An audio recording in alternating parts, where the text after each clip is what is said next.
first Friday. Good, yeah, I know. It's hard to believe. Half the year almost. Oh boy, where did it go? Who knows? Who knows? Greetings to everybody. I always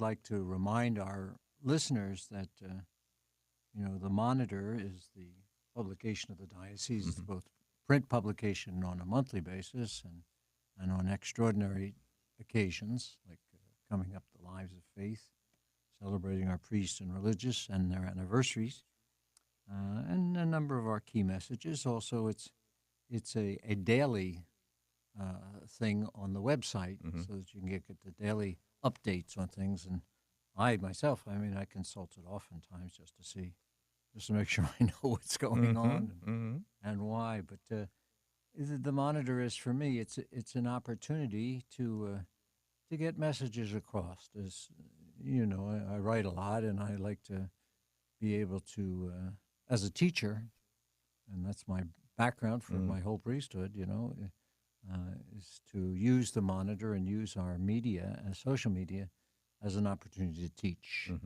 teach messages, share messages, and to teach aspects of our faith that I think are worth emphasizing. So check it out. Check the Monitor website, TrentonMonitor.com. I think that's the address. I think you're right. Yeah, and that'll be great.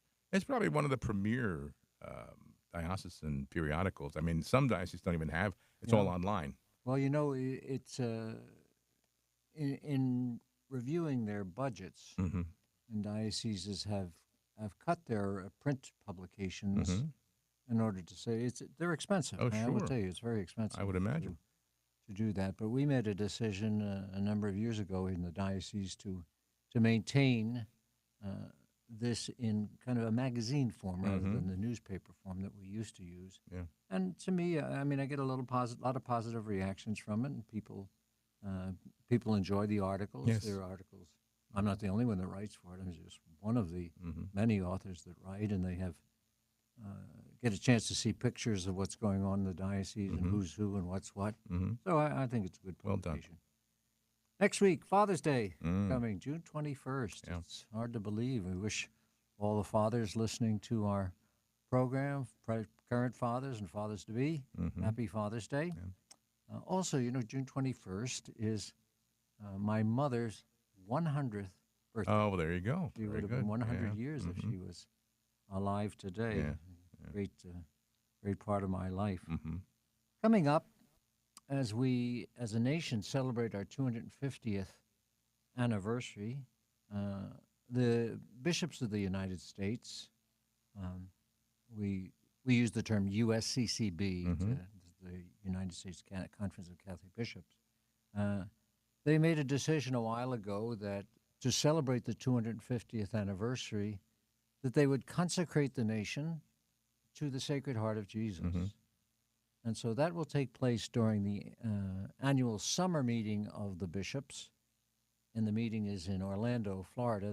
They alternate the summer meeting to do. Year ago it was in San Diego. They tried to move it around the country rather than always have everybody coming to the East Coast, to Baltimore. And so on June 11th, the vigil of the Feast of the Sacred Heart, and the bishops who are gathered in Orlando will consecrate the nation to the Sacred Heart. And they've sent out prayers and resources on the bishop's website, usccb.org, for people to use. Prayers and novena to the Sacred Heart, which has already begun, and a lot of other the prayer of consecration that they will use, which I also have taken and printed and distributed on our website and to the priests of the diocese. So it's a wonderful, wonderful opportunity for us to reflect on the Sacred Heart. I've written something about the Sacred Heart, and it's in the Monitor and on our website if you want to look it up. I won't read it to you now, but it explains devotion to the Sacred Heart. We're going to broadcast that live, I believe, on Thursday at 4 o'clock. Oh, wonderful.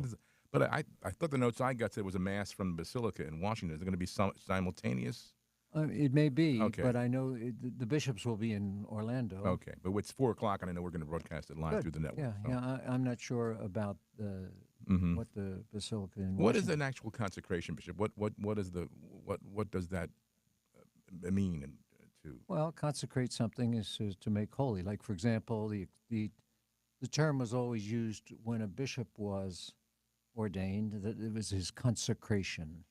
Well, he's already consecrated as a priest, and hmm our country has been consecrated to our Blessed Mother, the hmm patroness of the U.S., the Immaculate Conception.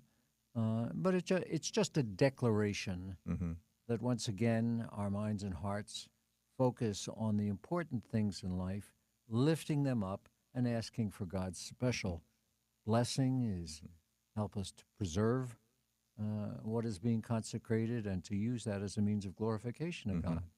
And I know we had the building enthroned to the Sacred Heart when we first moved in, as do many homes. That yeah, was a very rich tradition in our church and in home enthronement, right? yeah, it's a long-standing tradition in the church. You know, the Sacred Heart of Jesus, and uh, what I've decided to do in the diocese. You know, we have 4 parishes that are named Sacred Heart, hmm and so I thought one way I could celebrate this consecration and put it before people's minds was to visit the 4 parishes dedicated to the Sacred Heart, to give a homily on the theme of the Sacred Heart, kind of blend it with the readings of the Mass or the feast that's being celebrated. For example, I was in Mount Holly last Sunday on May 31st, which is also the feast of the Visitation of our Blessed Mother. It was also celebration of Trinity Sunday, the solemnity of the Holy Trinity, and then you had the Sacred Heart. So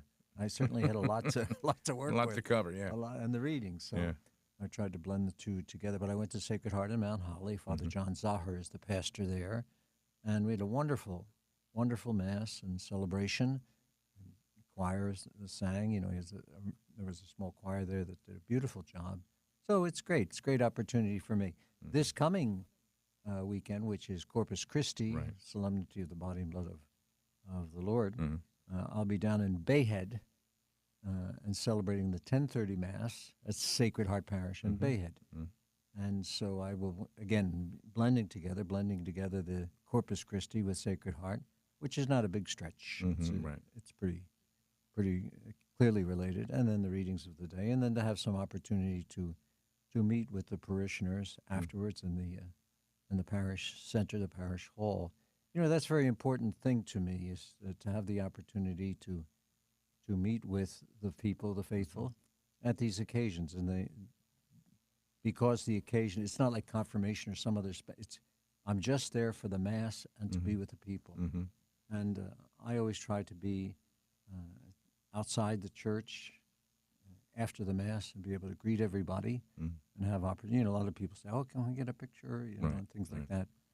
But it's a good opportunity, and people, you would be surprised in that quick encounter will say to me things like, "Could you pray for my daughter? Pray for my son. He's not going to church anymore. Pray for my husband. He's sick." So it gives me an opportunity really to hear some of those things and to respond to them. Yeah. And I do pray for everybody. I make a promise to pray. I do it. I do it. I do it right away. Yeah. And I do it when I get home. I do it in the chapel. I do it in the course of the week. So that's a great thing. Then on June 14th, I'll be here in Trenton at Sacred Heart Church over in Trenton with Father Dennis Appledight, and that'll be a wonderful occasion. And he's moved his parish. I don't know whether it was a parish picnic, but parish summer celebration, and so we'll do it all in that day. And he had a very good idea, because this is commemorating the 25th anniversary, 250th anniversary, semi-quincentennial, as the word is. It's hard to get it out, but he's obtained small flags, and he's going to give out. We're going to bless the flags and give them out to the people nice. For the 4th of July or for the celebration. So that's a good idea. Bayhead, I had just mentioned, that's Father Lubick is the pastor there. I want to make sure I mention that. And then the 4th Sacred Heart Parish will be in Riverton with Father Chuck Schwartz is the pastor there, and so I'll go there and and have an opportunity to celebrate a Mass. And Mm-hmm. that'll just be Mass in ordinary time, so it won't be another feast day. It'll Mm-hmm. be, I can focus pretty clearly on the Sacred Heart. So it's wonderful. Good. Wonderful thing. Good. And on the 21st, 21st is a lot of things going on. Yes. Father's Day, and for me, my memory of Yeah. my mom. But also, I'll go down to West Long Branch to Our Lady of Hope Parish there to install their pastor, the new pastor. He's been there for a couple months, was there as administrator, and I promoted him to pastor, Father Mark Nilo. And so I'll have that celebration with the parish and with Father Mark's a wonderful priest. And there's a great school there, St. Jerome School, with a long history. And it's a school worth supporting. People really should think about sending their children there, Catholic parents and even non-Catholic parents, but they get a very, very fine Catholic education.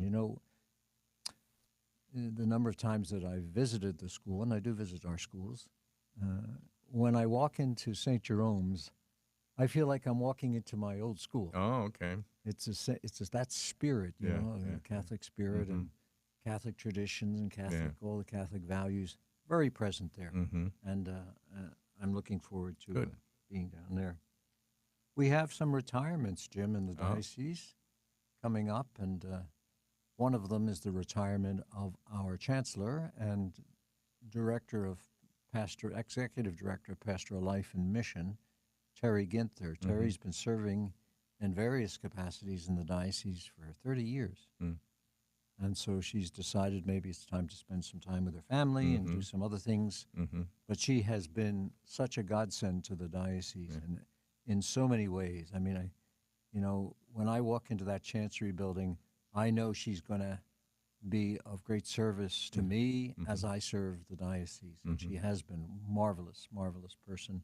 We love her. We're going to miss her very, very much. On June 25th at the Co-Cathedral, we will have a Mass and reception in her honor to celebrate her time with us and to thank her for that time. The Mass will be, I think, 4 o'clock, followed by a reception afterwards in the parish center. So that's at the Co-Cathedral, so that'll be wonderful. We have Daniel O'Connell, who is the Associate Superintendent for Curriculum and Instructions in our Department of Catholic Schools, and he's retiring at the end of the month. He has been an incredible gift to the diocese and to his school, to our schools, to our principals.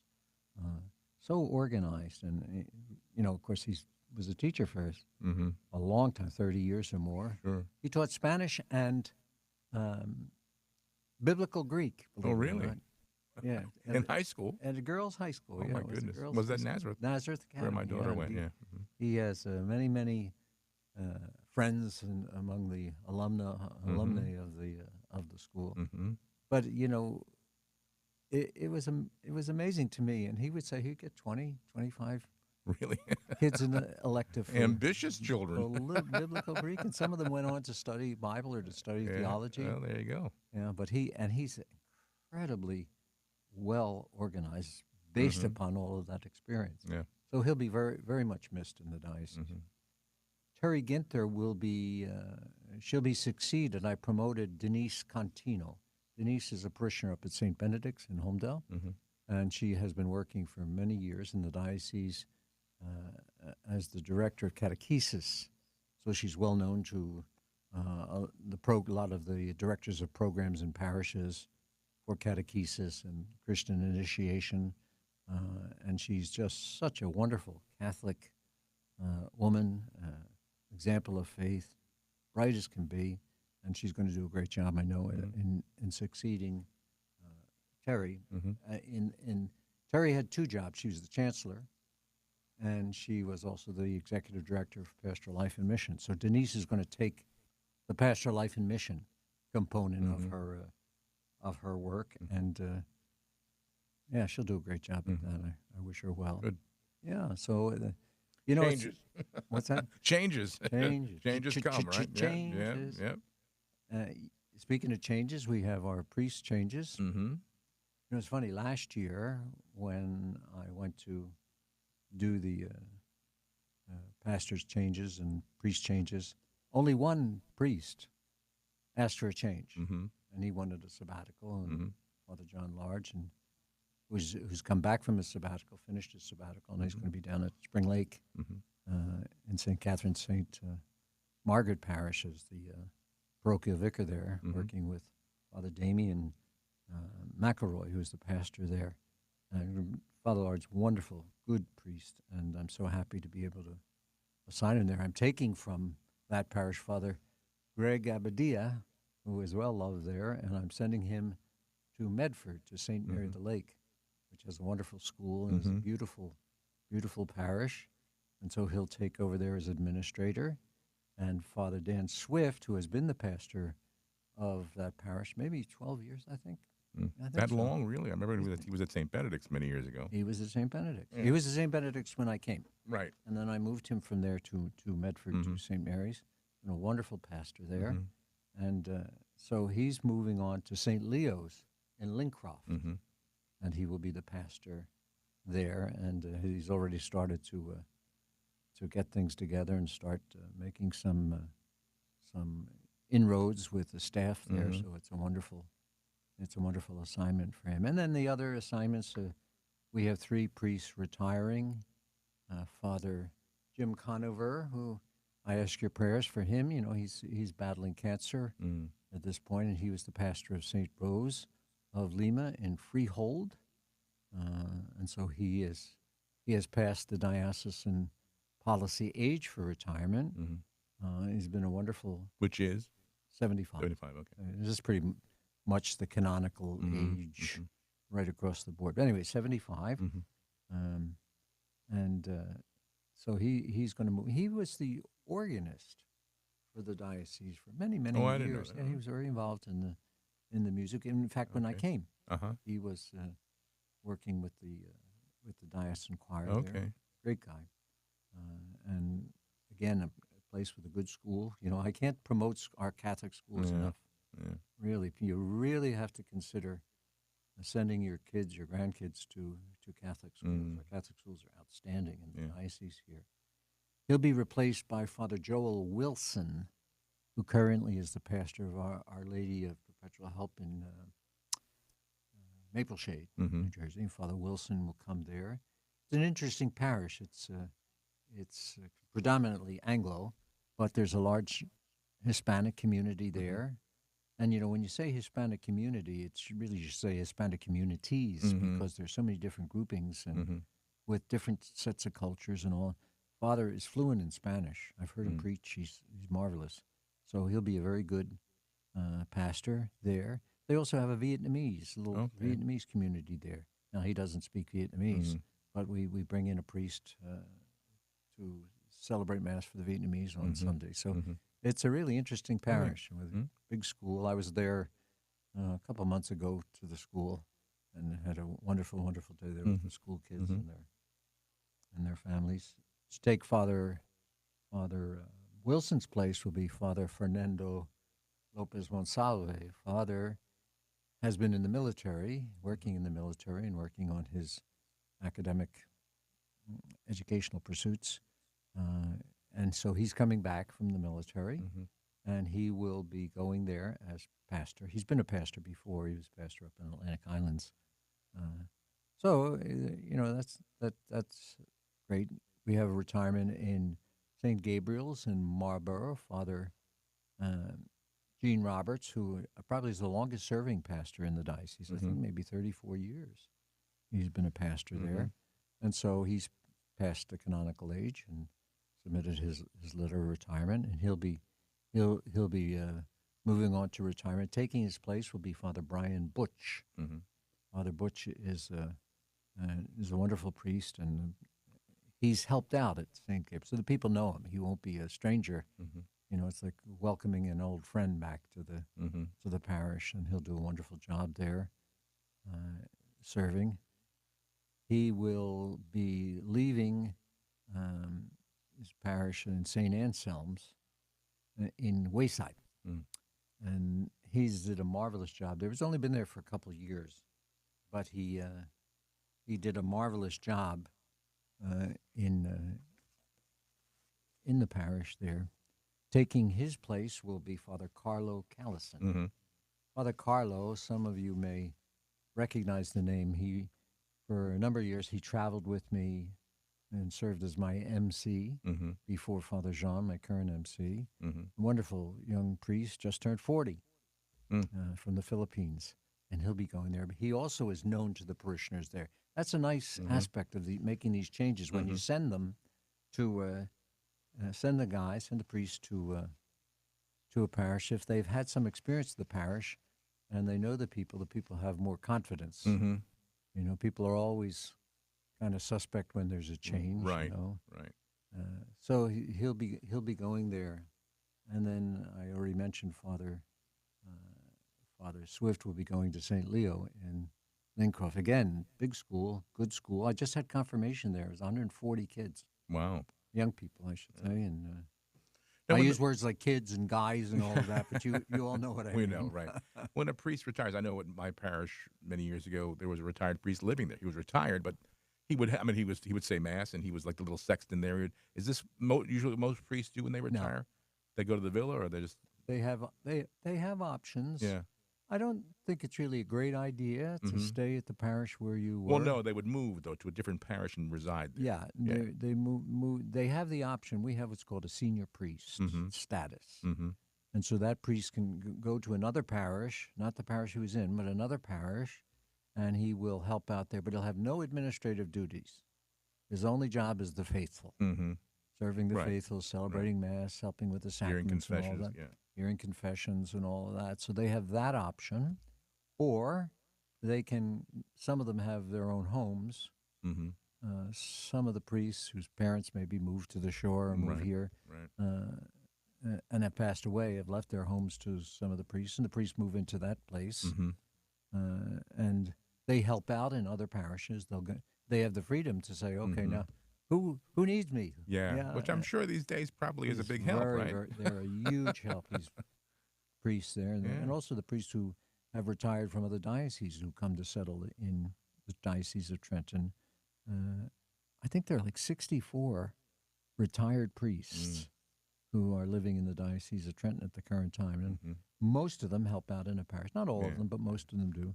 Or some of them don't have houses. They get apartments, and they can afford to do that. Mm-hmm. And again, the same thing. They'll help out in the parishes. So that's really what happens. But I don't like the priest to stay in the parish Yeah, where he that's was. You tough. got to give the Right. new priest, the new pastor, a chance to succeed, and he might want to do things differently. Mm-hmm. Give a chance to move in a different direction, Right. and Right. Right. and to convince the parishioners that that's a good way to go. They're not always convinced Mm. when there are changes. I'm just trying to think if I have some other changes. I don't want to neglect anybody. I can't think of it at the present time, but Mm-hmm. they're good changes. Yeah. I have an Episcopal Council, Mm-hmm. and that's a group of priests, and Terry Ginther, who was the chancellor in Pastoral Life and Mission, and they serve as the personnel board for the diocese. Mhm. So it's a vicar. The bishop appoints a vicar Mm-hmm. in each of the counties. Mm-hmm. I don't have an auxiliary bishop. I had the opportunity to have one if I wanted, but I said, let me see how things go. And 16 years later, I'm still without an Mhm. auxiliary. But I have vicars, and the vicars help me in a very special way. They do confirmations. Mm. They represent me at gatherings when I can't attend. There's so many things I'm invited to and asked to attend, and I can't attend them all. Mm-hmm. Wish I could, but these priests, the four priests, help me. In Mercer County, it's Monsignor Dennis Appledight. In Burlington, it's Father Martin O'Reilly, who's at St. Mary's in Bordentown. Mm-hmm.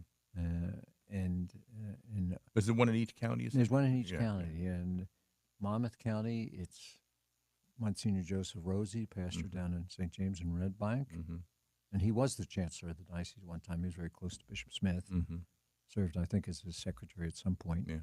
And then in Ocean County, it's Father Edward Blanchett, who's the pastor down at Visitation. Wonderful priest. What a good priest he is. Mm-hmm. And So they're the vicars for the counties, and they have very, very special duties that are prescribed in canon law. I won't go through it right now, but Mm-hmm.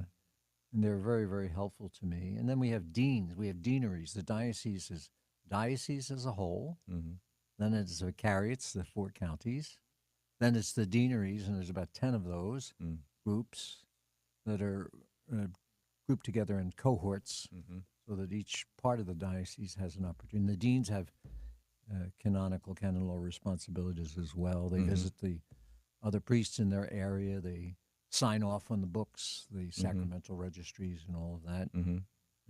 It used to be the bishop did that, but there's no way with 97 parishes that that's all I would do, go around signing books. Mm, yeah. So they help me with that, and they gather the priests together with some regularity, some more than others, Mm-hmm. and talk to the priests about what's going on, how they're Mm-hmm. doing, what if they have any special needs, and so on and so forth. So yeah, it's a very structured. The diocese is very structured. Of course, the diocese is really the people. It's the Mm-hmm. faithful. It's the parishes Mm-hmm. and all, and the priests serve in leadership positions. The deacons, wonderful deacons that we have, and assist them in that. Mm-hmm. So yeah, so changes come. Not everybody's happy with the changes, but No, then no. again, not everybody's happy with a lot of things. No. It just I try to exercise good judgment, and I Yeah. try to match up um, uh, the parish, because after 16 years, I've gotten to know the parishes Right. and the personalities of the Right. parish. What the Right. parish is like. Is there And input from the pastor when you're making changes? well, it's this Episcopal Council. The account? Okay. Okay, and that's what I started to say, and I went off on a tangent. See, that's the kind of teacher I was. When I was in the classroom, a kid would raise his hand, and they do it deliberately to get me off Yeah. track. Right.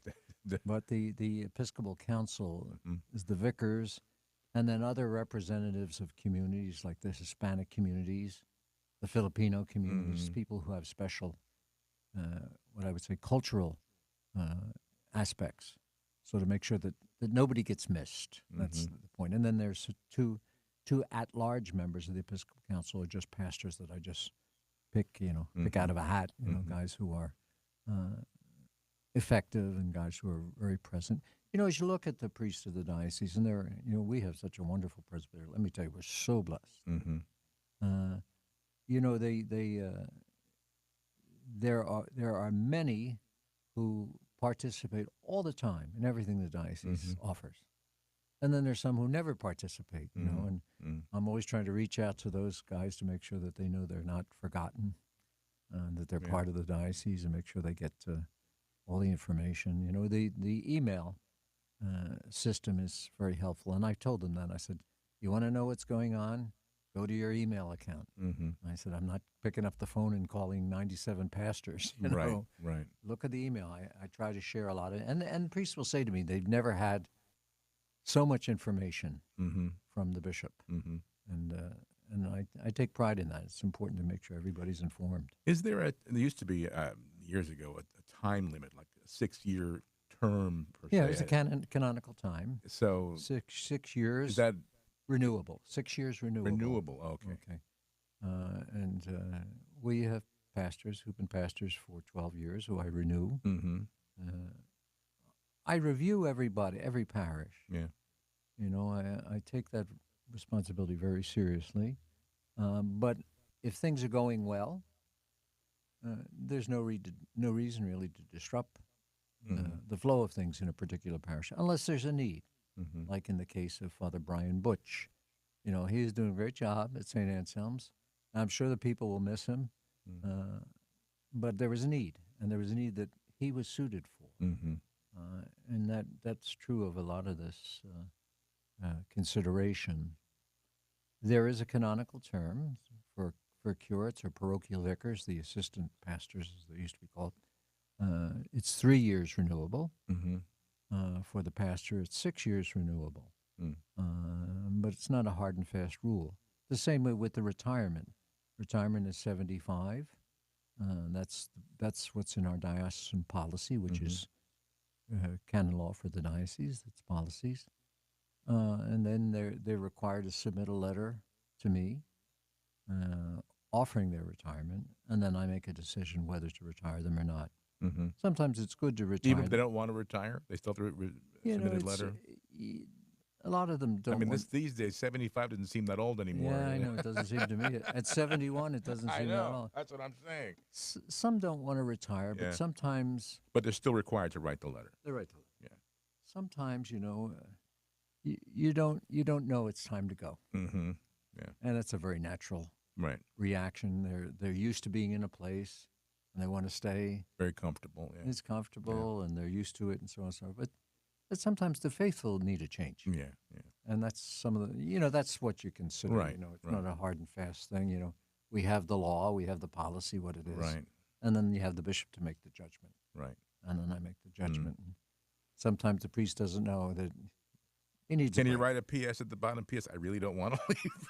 No, they write. They say they, They don't want to. they say it in the letter. Yeah, Okay. in the All letter right. they'll be Uh-huh. very direct, Yeah. or they'll call, or Yeah. they'll email, or text me, and Yeah. or I'll hear it. Yeah. I'll hear it on the fly. Yeah. Someone will say, "Oh, Father's really upset that he has to Yeah. retire," and he won't say it to me directly, but I'll Mhm. hear it indirectly. Mhm. And I talk to the priest all the time, so I mean, I'm not a stranger to them, nor vice versa. So we try to work things out and do it for the good of the church, and for Mhm. the good of the That's faith. still that's the process universally for the bishops, right? You were required at Oh, yeah. 75 to write Yep. a letter to the Holy Father. You write a letter at 75 to the Holy Father offering your retirement, and then it's the Holy Father's decision Mm-hmm. to replace you, Mm-hmm. uh, and who you will be replaced by. Mm-hmm. Bishops are accountable only to the Holy Father. Mm-hmm. Here in New Jersey, people think, oh, well, you're accountable to the metropolitan, and the metropolitan has a particular role to play, a service to play, but you're accountable directly to the Pope. Mm-hmm. He's your boss. He's the boss. Your earthly boss. The earthly boss, yeah. And so, he doesn't know. How can he Sure. possibly know Right. all the Right. bishops in the world? There's so many here in our country. We have I think, let me think how many bishops, maybe over 400. Mm-hmm. So you couldn't possibly know all these people. And Right. as I try to do with the parish, with the pastors, make some judgments based upon what I know. The Holy Father doesn't. Makes his decisions based upon what he hears from those who are close to the situation. Mm-hmm. So, in answer to your question, there's a long way around it, but yes, you have to send a letter of retirement Mhm. at 75. Mm-hmm. Sometimes the Pope doesn't accept it. Sometimes he lets the priest, the bishop, stay on for a couple of years. Mm-hmm. It seems like the custom has been of late, and when I say of late, going back to Pope Francis and maybe a little bit of Pope Benedict's tenure, that he allows the cardinal bishops, the cardinals who are head of diocese, to stay to their 80. That's Mm-hmm. not a hard and fast rule, but Mhm. it seems to be the custom that he makes. Mm-hmm. Yet the Bishop of Rome isn't required to submit his retirement. At He submits it 75. to God, and God makes the I choice. guess. Yeah. So that's that. We're having a consistory coming up. A consistory is a gathering of cardinals Mm-hmm. from all over the world. The Pope convenes this consistory, and he's convened a consistory around June 26th or 27th Mm-hmm. this coming summer. So all the cardinals of the world who can make it attend this consistory, and he has,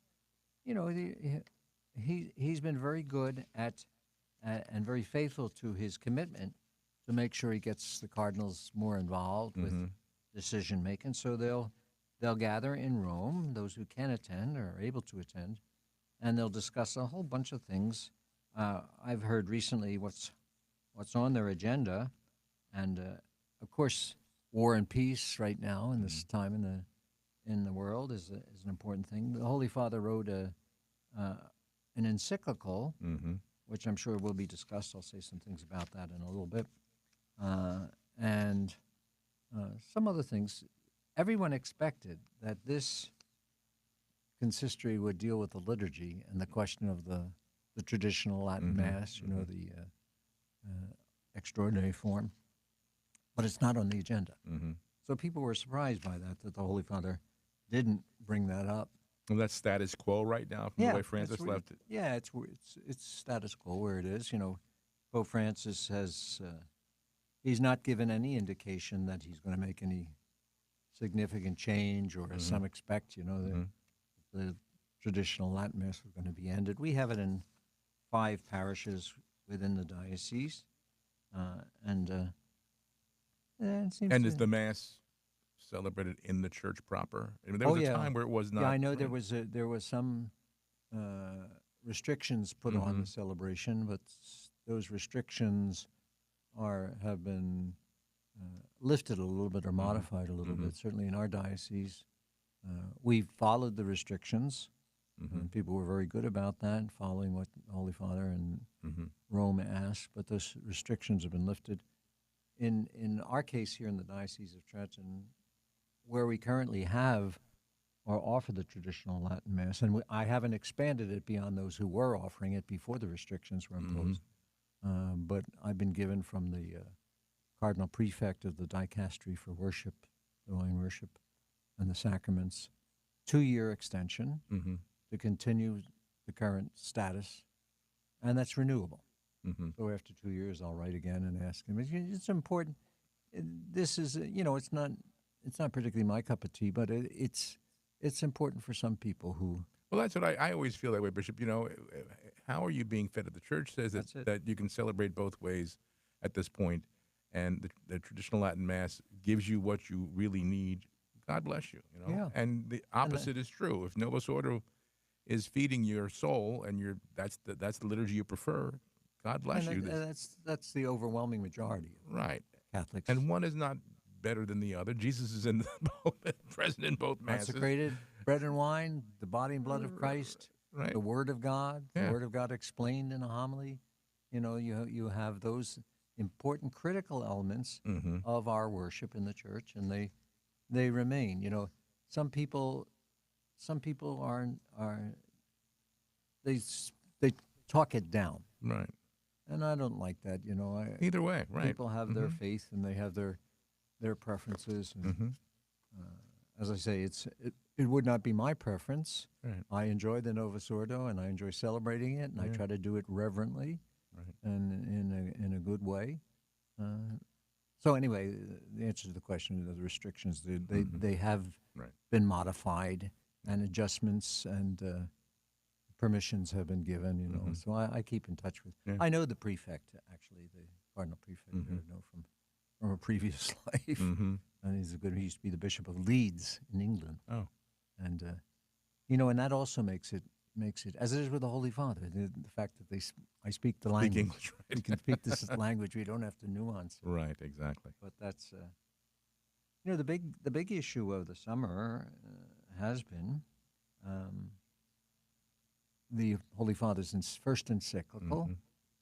uh, Magnifica Humanitas, Magnificent Humanity, Mm-hmm.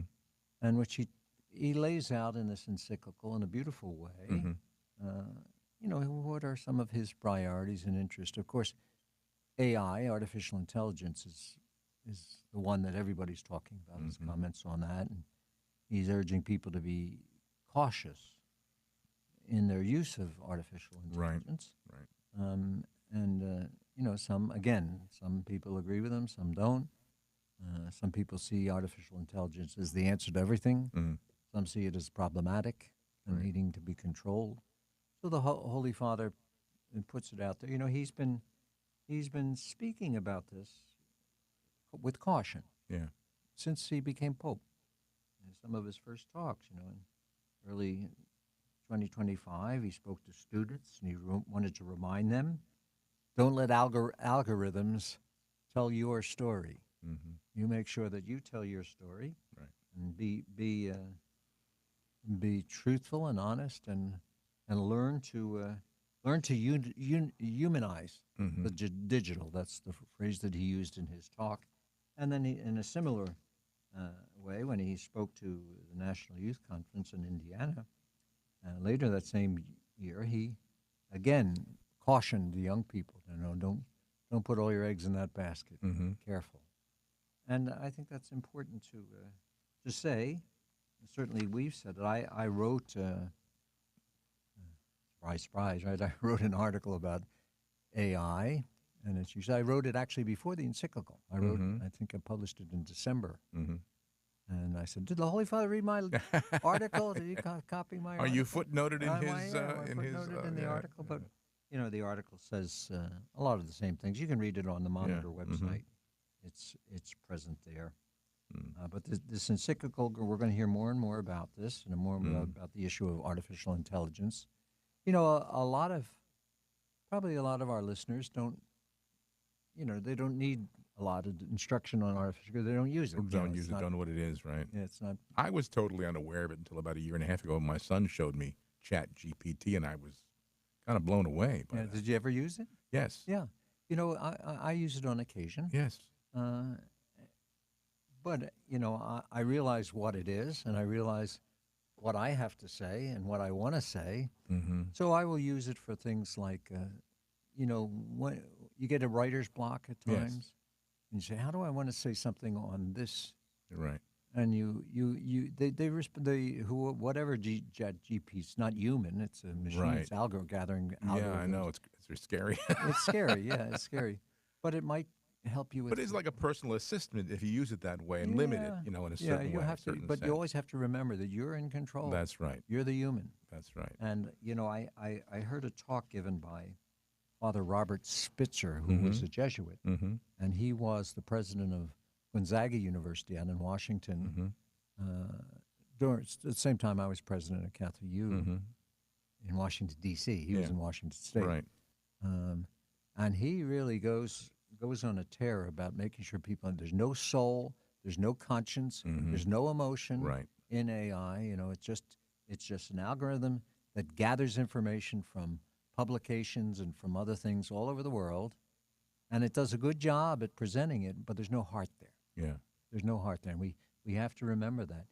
I heard something very interesting. I don't know that you ever heard it, of young people making friends, quote unquote, with Yes. AI. Yeah. Scary And that's stuff there. scary. Yeah, that's scary. Yeah. And Again- even I guess it still happens, but when it first came out more so, students were using it instead of them using their own minds to write papers. And they're and things. using it now. Yes. And to do their homework or Yes. something like that. Yes. The Pope has told priests, be careful.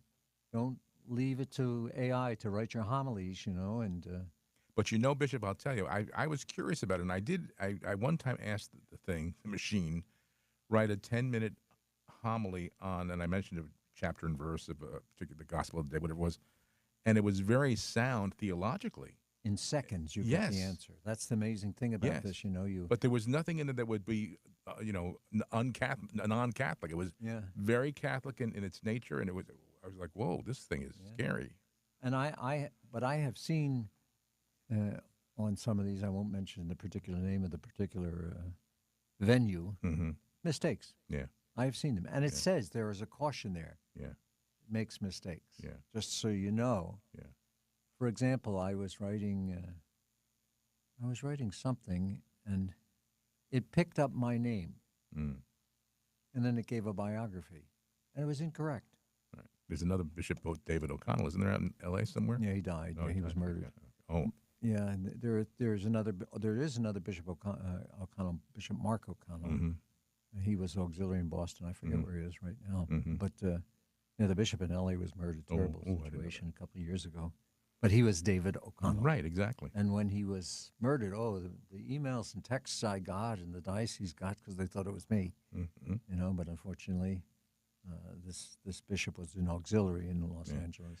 I guess the whole idea is to not, you mentioned, this thing doesn't have a soul, it's not a human being, to not become dependent upon it and use it, have it replace your own. That's all your own mind replace and your will. brain. Yeah. And it's scary what the potential of this Yes. thing. But I always have to remember the church offers what no machine can offer. Mm-hmm. The AI can't give you the Eucharist, can't give you the sacrament of reconciliation. It can't give you the warmth of a community. Mm. It's just you and the computer, and that's not enough. Yeah. Can't give you the witness of saints, and that's important, and the transforming power of grace. Yeah. So we use it. We try to use it in a good way, but don't be so dependent on it that it replaces your brain, your heart, your soul.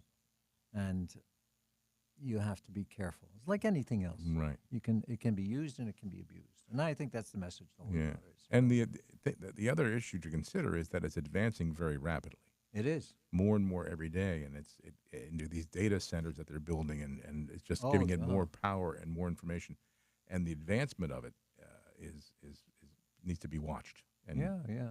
controlled. Human dignity has to be upheld, Mm-hmm. always. Mm-hmm. And there's nothing more human than the brain and the Right. heart. Right. And that has to be upheld. No machine can comprehend that, Mm-hmm. can't figure out the worth of a soul. Right. That's one thing that the machines can't do.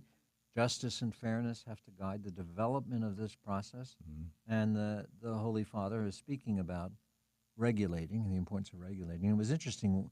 The Holy Father, when the encyclical was released, it's the first time that the Pope actually was at the event for the release of the Oh, encyclical. really? Okay. First time. I didn't know that. He was there, and someone was also there, and I can't think of his name, but who's a big wig in the artificial intelligence world. Mm-hmm.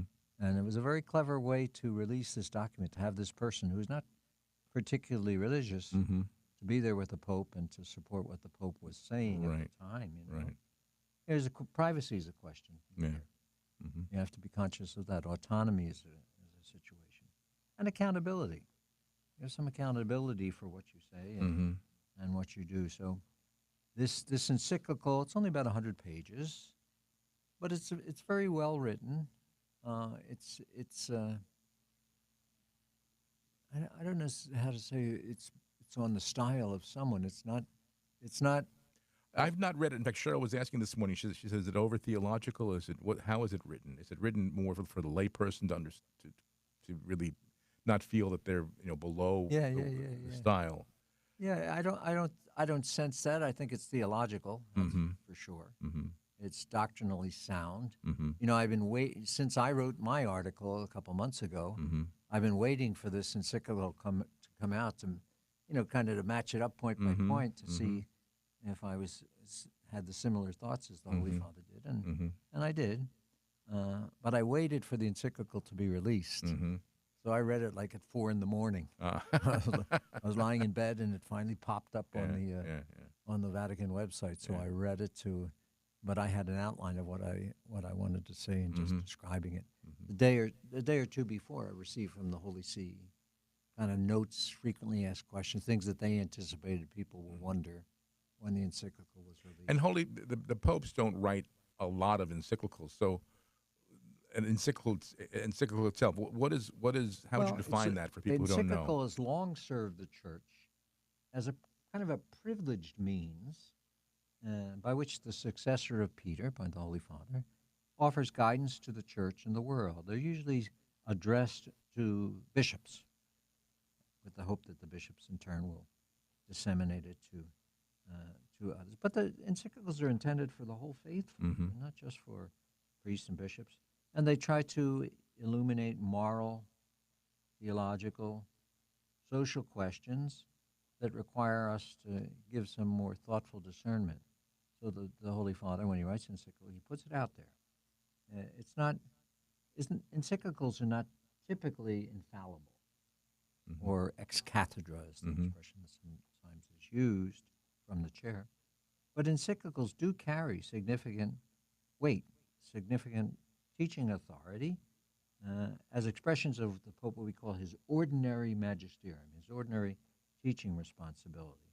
And encyclical does set the priorities of a particular pontificate. Mhm. So this is his first encyclical. When you look back at the long years of Pope John Paul II, Yeah, he's got a few of them. he wrote so many encyclicals. Right. So you really had a sense of what he was trying to teach and the Mhm. points he was trying to get across. Mhm. So this is the first one. It's a good one. In my estimation, I think it's a very good document, Mhm. and it's worth reading or worth considering. So the faithful, again, it's for them. I mentioned earlier that it's the feast of Corpus Christi this weekend, so it's a great opportunity for us to reflect upon and to pray in thanksgiving to God that He gave us His Son, and that His Son in turn gave us His body and blood Mhm. to continue His presence. we as human beings, we have hungers in our life, and not just for a sandwich, Mhm. but we have hungers for deep things. Mhm. And the Holy Eucharist is given to us to help us to satisfy. You know, every time the Mass is celebrated, every Mass, it calls us into deeper unity with God, with the Church, with the poor, with the elderly, with people who struggle, and with those who need our love. So it's a way of looking at the Eucharist. You know, in these days, like in recent years, I'm so happy to see a lot of emphasis put on adoration of the Blessed Sacrament, Mhm. holy hours in Mhm. parishes, and again, to celebrate, to pray, to be in the presence of the Lord Jesus Christ. Mhm. So Corpus Christi is a solemnity of the highest rank of feast in the church, and it lifts up for the people this idea that only Christ can enter the deepest part of the human heart, Mhm. and we welcome him in. Mhm. Our eyes see bread and wine, but our faith sees heaven touching earth Mhm. in the Eucharist. So Mhm. enjoy the celebration this weekend, and uh, whatever you can do to promote the Eucharist and to stay close to Christ in the Eucharist, you should do it. That's Beautiful. my thought. Well, Bishop, again, we want to thank you for all you've done for us this year, and we usually take the summer off, so we'll look forward to seeing you again in the fall. But any special plans for the summer? Really, No. I have a place. I have a residence in Point Pleasant, New Mhm. Jersey, Yeah. right on the water there, and I have become my father.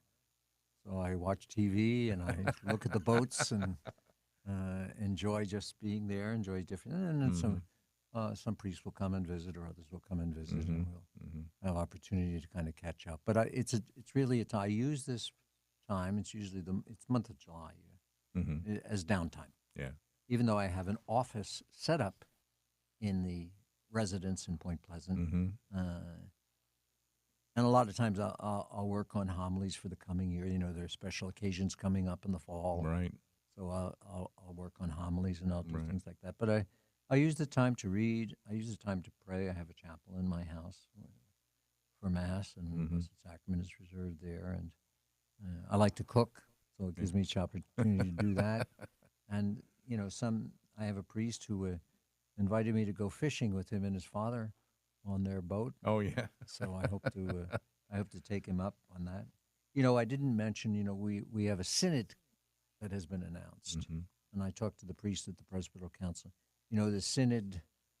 We had a synod 2021 to 2024, Mhm. and the Holy Father at the time, Pope Francis, he made a big pitch about the importance of Mhm. synodality. Mhm. And of course, when that first came out, it was a word we were not used to. I didn't know Right. what it was, Right. what it meant. And the Holy Father explained it. The Synod explained it. It's really just an opportunity for listening. Mhm. And I know when this first came out, I said, well, listen, I listen to people all the Yeah. time. But we have fora for that, Yeah. and pastoral councils, the Mhm. Presbyteral Council, the Episcopal Council. So in the diocese, and we have a Synod implementation team. Mhm. So we're going to have to start moving for that. All right. Summer's upon us. Get to church. All right. Don't God. ignore it. Make sure you get to church and use use it as downtime for yourself. Slow down and kind of rediscover the Refresh. simple blessing that God puts in your life. Amen. Thank you, Bishop. See you in the Okay. fall.